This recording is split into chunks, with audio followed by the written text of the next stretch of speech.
ರುಚಿಯಾಗಿರೋ ಸಿಂಪಲ್ಲಾಗಿ ಎಗ್ ಬಿರಿಯಾನಿ ಮಾಡೋದು ಹೇಗೆ ಅಂತ ನೋಡೋಣ ಬನ್ನಿ. 2 ಮೊಟ್ಟೆ ತೊಗೊಂಡಿದ್ದೀವಿ.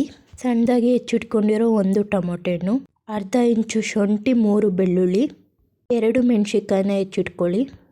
ಸ್ವಲ್ಪ ಕಸ್ತೂರಿ ಮೆಂತೆ ಹಾಗೂ 2 ಪಲಾವ್ ಎಲೆ, 1 ಬೌಲ್ ಕೊತ್ತಂಬರಿ, ರುಚಿಗೆ ತಕ್ಕಷ್ಟು ಉಪ್ಪು, 1 ಸ್ಪೂನ್ ಪೆಪ್ಪರ್ ಪೌಡರ್, 2 ಲೋಟ ಅಕ್ಕಿ, ಹಾಗೆ ಸ್ವಲ್ಪ ಬಾಸುಮತಿ ರೈಸ್ನ ತೊಗೊಂಡಿದ್ದೀವಿ.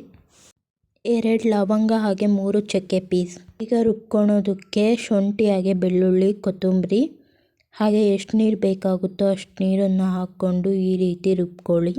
ಈಗ ಗ್ಯಾಸ್ ಮೇಲೆ ಕುಕ್ಕರ್ನ ಇಟ್ಟು ಅದರೊಳಗೆ ಎಷ್ಟು ಎಣ್ಣೆ ಬೇಕಾಗುತ್ತೋ ಅಷ್ಟು ಎಣ್ಣೆನ ಹಾಕ್ಕೊಂಡು ಚಕ್ಕೆ ಮತ್ತು ಲವಂಗನ ಹಾಕ್ಕೊಳ್ಳಿ. ಹಾಗೂ ಪಲಾವ್ ಎಲೆ, ಮೆಣಸಿನ್ಕಾಯಿ, ಸಣ್ಣದಾಗಿ ಹೆಚ್ಚಿಟ್ಕೊಂಡಿರೋ ಈರುಳ್ಳಿ, ಕಸ್ತೂರಿ ಮೆಂತೆ ಇದ್ದರೆ ಹಾಕ್ಕೋಬೋದು, ಇಲ್ಲಾಂದರೆ ಸ್ಕಿಪ್ ಮಾಡ್ಬೋದು.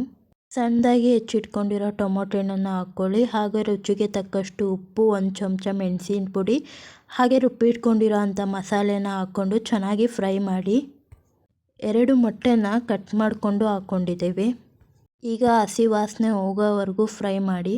ತೊಳೆದಿಟ್ಕೊಂಡಿರೋ ಅಕ್ಕಿನ ಹಾಕ್ಕೊಳ್ಳಿ.